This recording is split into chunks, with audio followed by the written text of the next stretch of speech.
বহুরূপীতে চরিত্র তো কিছু বলার নেই, দীর্ঘদিন ধরে দেখে আসছে। বহুরূপী যখন থেকে শুরু হয়েছে তখন থেকে সারা ভারতবর্ষে সাড়া ফেলে দিয়েছিল।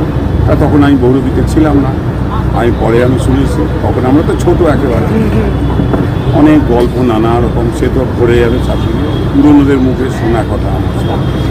তার পরবর্তীকালে মাস্টারমশাই কুমার রায় আমাদের রবীন্দ্রভারতীতে করিয়েছিলেন এবং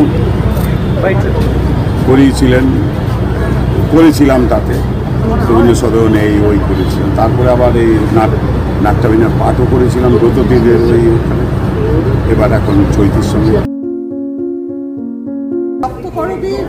আজকে নাটক যে আমরা করতে চলেছি 5ই এপ্রিল একাডেমিতে 2:30টার সময় আমাদের প্রথম অভিনয়।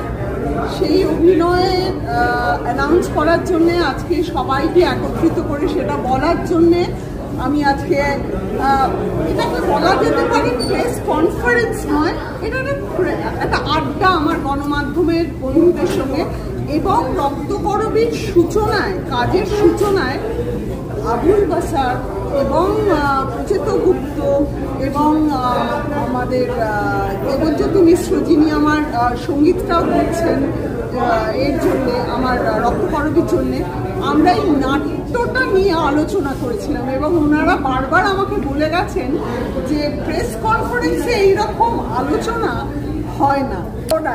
আমার মনে হয় যে পড়াশোনার কোনো নেই, মানে মার নেই, বিকল্প নেই।